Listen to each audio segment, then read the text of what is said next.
So then, since we have a great high priest who has entered heaven, Jesus, the Son of God, let us hold firmly to what we believe. This high priest of ours understands our weaknesses, for he faced all the same testings we do, yet he did not sin. So let us come boldly to the throne of our gracious God.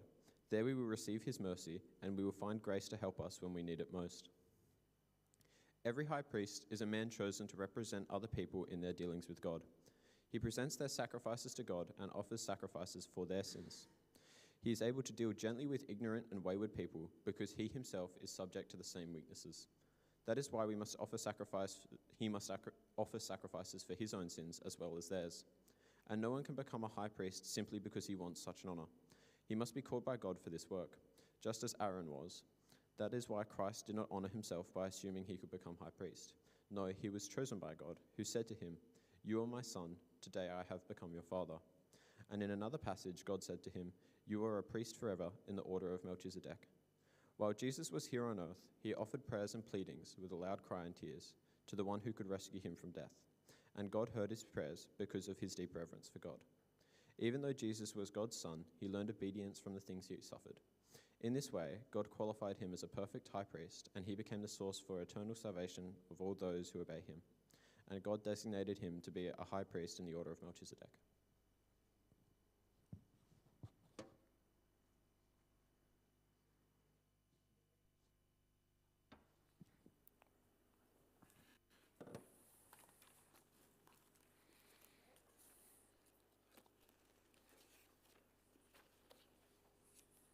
Do I need this? No. Well, good morning again. We're looking at that passage together. First wanted to talk about when those moments where you might have received something that you didn't really need. You know, perhaps you got a gift in Secret Santa and you're like, I don't really need that. Or a present even on your birthday. Or maybe you've been... got the message, from some sort of internet store. Congratulations, you've unlocked some store credit. You think, great, I don't really need that, and I seem to have to spend more before I can use it. Another time where I got something that I didn't really need was when Ben, Tim and I were in a golf competition together. We won the competition. Actually, it was more Ben won it, and Tim and I kind of wandered around with him. But we were announced the winners. We went up to collect our prize, very excited. What's the prize we're going to win? And it was a toasty machine each. So useful. I already had one at home, one at work. Not something I really needed. Or I remember another time I got something I didn't really need, and it was a clay mug given to me by one of my daughters on Father's Day. I won't say who it was, but it was more abstract than designed for use. Wasn't confident it would hold a cup of tea. There again, I had that feeling. Here's something I don't really need. Now, as we think about these moments where we get stuff that we think, do I really need this? I think it can feel a little bit similar, actually, when we hit Hebrews 4, verse 14. We're told there, congratulations, you have a great high priest. And we think, awesome, that's really helpful to know. I've got a great high priest. Woohoo, just what I've wanted. Excellent. Yeah, we're left a bit perplexed, aren't we? What even is a great high priest? What is it even useful for me to have a great high priest? I mean, it's got the word great in it. That's good, I guess. But how is me having a great high priest, how is that actually useful for me in modern contemporary life? Now, that's the question we're going to wrestle with today as we look at this next passage in Hebrews. We need to figure out, what is a high priest? What even is a high priest? Then why is Jesus our great high priest? And then how is that going to help us today? They're the questions we're going to ask. Is this a gift we should cherish or chuck? Is it just trash, or actually can we treasure this? Is this something that is going to be really helpful for us to hear today? Let's see, hey? And let's start with that first question then of what's a high priest? Now, if you jump down to the middle of the passage we read earlier, the first 4 verses of chapter 5 actually spell out for us both the qualifications and the job description for a high priest. The first thing we're told is the high priest has to be someone who is selected from among the people. They have to be a human. They can't be a dog, they can't be a cardboard box. No, to be qualified, you have to be a person. What's their job then? Well, it says there, they are appointed to represent the people in matters relating to God. Just like a lawyer might represent you before a judge, or a politician might represent your electorate in Parliament, well, a high priest represents you before God. They're your spokesperson, they're your go-between. It says there, they're to offer gifts and sacrifices for sins. And God had established that they were to administer this whole Old Testament sacrificial system. Now, that might have seemed like a strange thing for people to be doing, offering these gifts and sacrifices, sacrificing animals, but it was actually a grace, an act of grace by God. He established that in order to bring estranged humans actually back into relationship with him. The sacrificial system showed that our sin had actually broken that relationship. It showed that sin and rebellion against God's not a nothing, it's a significant thing. It showed us that forgiveness is costly, that punishment for sin is death. It showed that without the shedding of blood, there's no remission of sins. God's saying, you can do this to be right with me again. God is graciously saying, our relationship will be restored through these gifts and sacrifices. And so these are the truths that the priests, and that in giving these gifts and making the sacrifices, that they just repeatedly showed the people these truths, including actually another important truth, that a substitute can take your punishment. And so the priests were these people who represented the people before God. But as verse 2 goes on, they're also to be people who dealt gently with those who are ignorant and are going astray. They actually had to have a pastoral heart. Why? Well, it's because they were weak themselves. They actually needed to offer sacrifices for their own sins as well as for the sins of the people. That's the only way they could approach God. First, sacrifice for their own sins, and then for the people, for others. And so that meant they had to be actually sympathetic to the weaknesses and the struggles of other people. They faced the same issues themselves. Now, verse 4 then gives the final qualification, which is that they needed to be someone appointed by God. You see, you can't actually make yourself a high priest. In the Old Testament, Saul tried to do it. He lost the entire kingdom when he did that. Uzziah also tried, but he was smote with leprosy. If you want to do this job, you have to be called by God. And so, that's what a high priest is, this kind of bridge between us and God. Had this kind of ceremonial role, they're offering these gifts, these sacrifices, but they had this pastoral role as well, that they're actually looking after people, sympathising, reminding them of their need to be right with God. And so given all that, the next question then is, well, why is Jesus the great high priest, our great high priest? Hebrews is claiming Jesus is not just a high priest, no, he is the great high priest. The claim is he's far superior than any other priest that's ever been. He's completed the high priest certificate course without dropping a mark. And the passage gives us a number of reasons. Why is Jesus the great high priest? Well, the first reason is that Jesus actually connects us directly to God in heaven.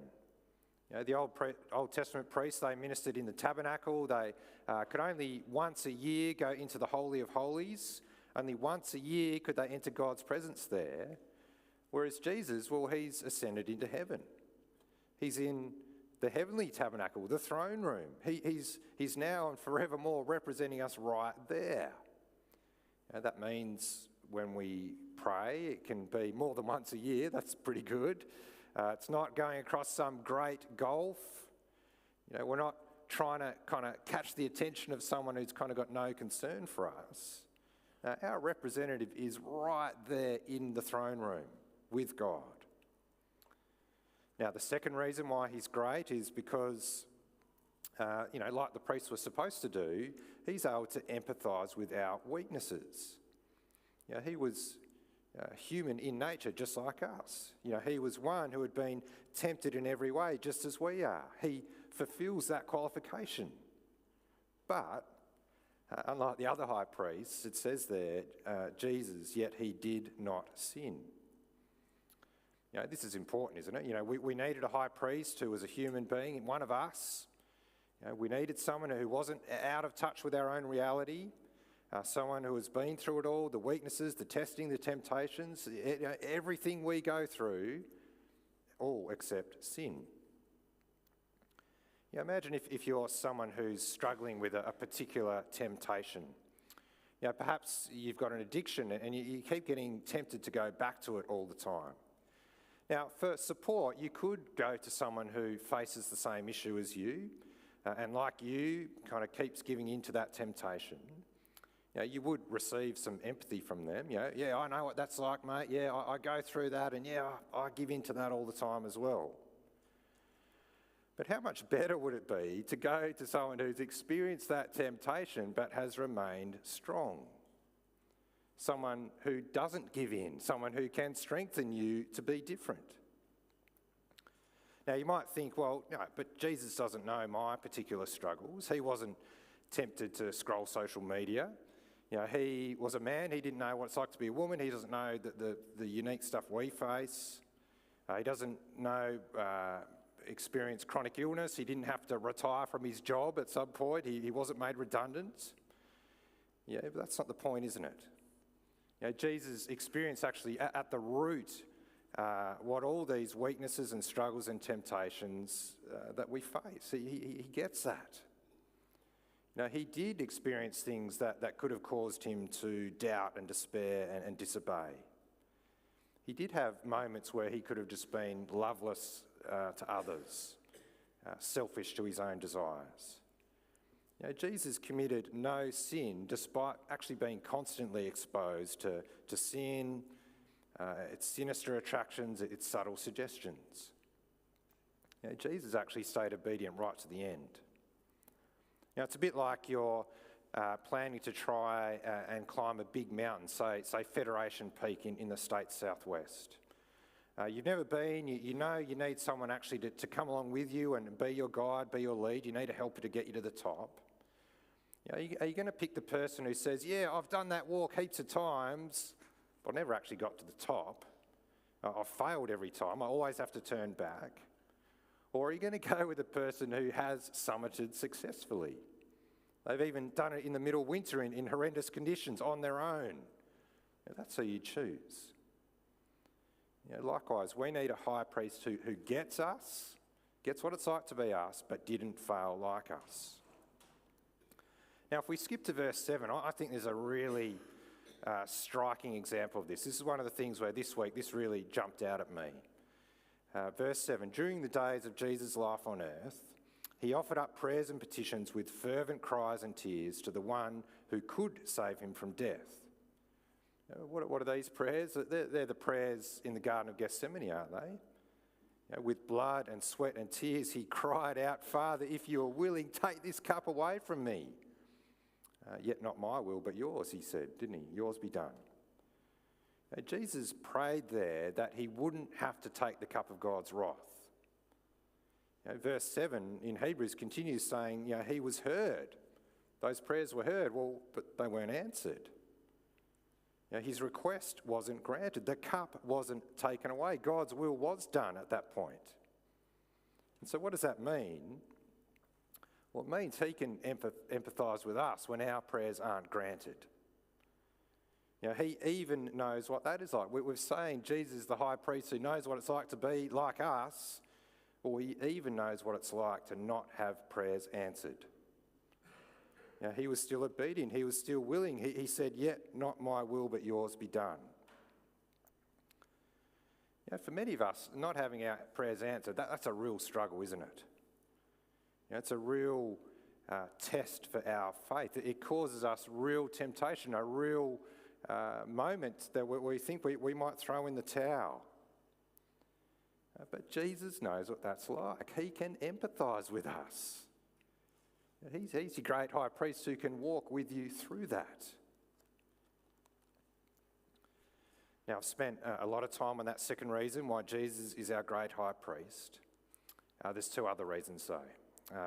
The next one being he is our forever priest who is also a king. Now, in verses 5 and 6, it's not stated as clearly as that, but the point is there. Verse 5 shows that Jesus meets the qualification of not being self-appointed. He didn't roll up and say, "Hey everyone, I'm your high priest." And no, God appointed him, or verse 10 puts it, he was designated by God. And then verse 6 says that he's a priest forever in the order of Melchizedek. Again, not something you probably were excited to hear about this morning. Yes, I really need a priest who's in the order of Melchizedek. Now, Melchizedek, who's that? That's someone we're going to deal with a bit more in chapter 7. But essentially, he was the one priest who was also a king. He's also someone for which there's no record of his death. And so by comparing Jesus to Melchizedek, the writer's saying Jesus is a priest, but he's actually also a king. The other priests and the kings, they came and go, but Jesus' role was for eternity. Now, I've already said priests connect the people up to God, while a king connects God back down to the people. And so in Jesus, we've kind of got the best of both worlds. We've got this two-way bridge. More on that, though, when we get to chapter 7. Now, let's look at one final reason why Jesus is our great high priest. It comes in verse 8. Son though he was, he learned obedience from what he suffered, and once made perfect, he became the source of eternal salvation for all who obey him. You see, Jesus is our great high priest because he brought eternal salvation. You know, those Old Testament sacrifices that the original priests were making, they had to keep making them year after year after year. But Jesus offered up the once and for all sacrifice that cleansed sin for eternity. You know, that sacrifice was actually his death for our own sakes. He was our substitute. He reverently submitted to the cup of God's wrath. He was obedient. Your will be done, he said. And not only did he come and experience the muck and the pain of our world to rescue us, he offered his own body as our sacrifice. Now it says there he learnt obedience through what he suffered and that he was made perfect. And we might sort of scratch our heads a bit at that, you know.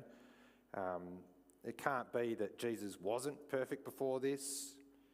You know, it can't be that he didn't know how to obey. He needed to kind of learn that in some way. Surely he knew that already.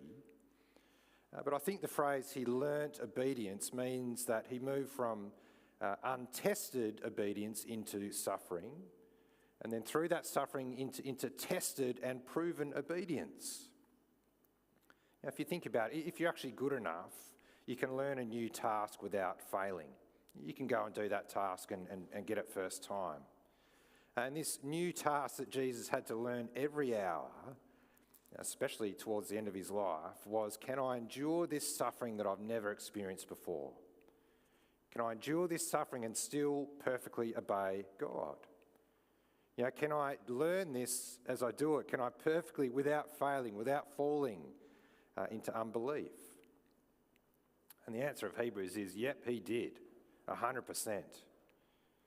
He learned obedience in what he suffered. He never, ever failed once. In the process of perfect learning, proven, tested obedience. And in doing that, he brought us salvation. And so we've got bogged down in the detail a bit there. Let's zoom back out. You know, why is Jesus our great high priest? Well, he represents us always in the throne room of God. He can empathise with us, but yet he didn't sin. He's our priest and our king, and he's that forever. The sacrifice he brought us permanent salvation. Didn't just cover sin temporarily. No, it cleansed us. Now, all these priests that came before him, you know, they were good blokes, but they were just a shadow.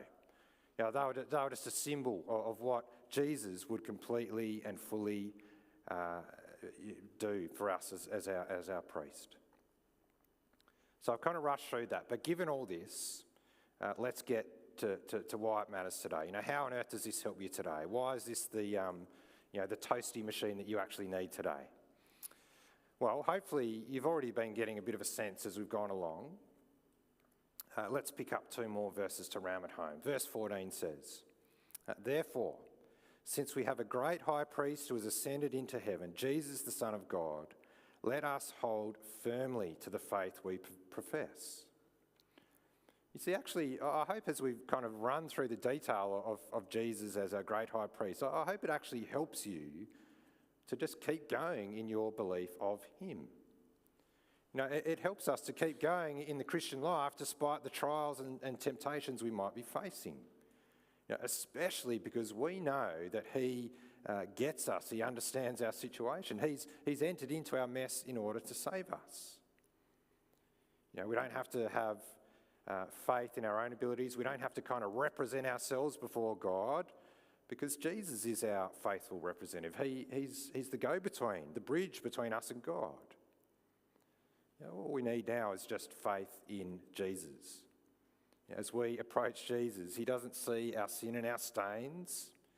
He sees Jesus. As we approach God, he sees Jesus standing in our place. Not this human, filthy person that I am. Isn't that a beautiful thing? Isn't that something actually we do need to hear today as we come to him with the muck of the week that's just gone? You know, God looks at us through Jesus and says, do you know what I see? The perfect sacrifice has been made. You know what I see? Not an estranged relationship, but an intimate relationship back with you. Now, this also means, according to verse 16, that we can approach the throne of grace with confidence, so that we may receive mercy and find grace to help us in our time of need. Now, because of the current ages of my girls at the moment, our lives have been filled in recent times with school exams and driving tests. That kind of dominates our space at the moment. That's the world we're in. And to approach an exam or a driving test, if you're going to approach it with confidence, you have to have done the work. You have to put in loads of hours of driving or study, practice. If you haven't done that, you're not going to approach that stuff with confidence, are you, or certainty? But Hebrews is reminding us it doesn't work like that when we want to approach God. We don't have to have it all together. It's not on our performance. We don't have to have done the hours. We can actually just come as we are because of Jesus, our high priest. You know, we can come and find mercy and grace right when we need it. You know, we find mercy as we're set free from our sin and our folly. We find grace as we're given actually strength to keep going.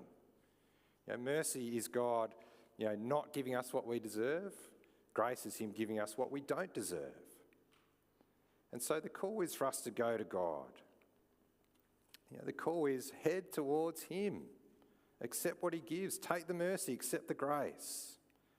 And we can actually do that in prayer, can't we? We can call out to God in confidence. We can go direct to the permanent line, we've got to the throne room. Unfortunately, though, many of us don't actually take the opportunity to do this much, do we? I think at times we sort of feel like, I know I've got that direct line, I've got that access theoretically, but we don't actually know it practically. We know we have the rights, but we're not actually enjoying the privilege. We remain prayerless. We don't approach the throne regularly. It's kind of like we've been given access to a first-class seat on the plane. We've got the ticket, but we're happy to stay seated back in economy. Prayerlessness is either us saying, I don't need you, God, I can cope today without you. I don't need your mercy, I don't need your grace each day. But it could be, prayerlessness could be because we've got this idea that God's not approachable. It's actually lacking confidence that he cares about us. It's us thinking, what can he possibly know about my problems, the problems of a weak sinner like me?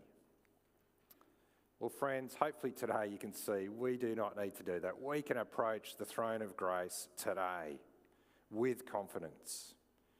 Because of Jesus, our high priest, we can go there at any moment with any problem. And so how about we actually just do that right now to wrap things up? Let's take a moment to pray on your own in your heads. Bring to him right now whatever's on your mind, whatever's on your heart, be it a temptation or a trial, be it suffering or stress. the thorn you want removed, maybe you want to ask for forgiveness. But do that knowing that Jesus is listening. God is listening because of Jesus, our great high priest. I'll give you a few moments and I'll close.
Dear Heavenly Father, I thank you for giving us Jesus, our great high priest. Thank you that now we just have direct access, permanent access, access every day of the week, whenever we want it. Thank you as we come to you. We've got Jesus, our representative. You see him, his pure, spotless robe on us. Thank you that you're listening to us. Thank you that because Jesus has been down here on earth, he knows what it's like for us. Father, help us hang on to that firmly. Help us continue to trust in Jesus. And Father, help us approach you with confidence. Help us approach you in our time of need. Forgive us, Father, for when we've just kind of gone on our own and tried to do things in our own strength. Thank you that you're saying to us today, you can come to me. Bring your hurts, bring your pains, bring your struggles, bring your temptations. I'm listening. And Father, as we do that, we also pray you'd help us hold that tension of knowing your will be done. Give us that faith and that trust in you. In Jesus' name.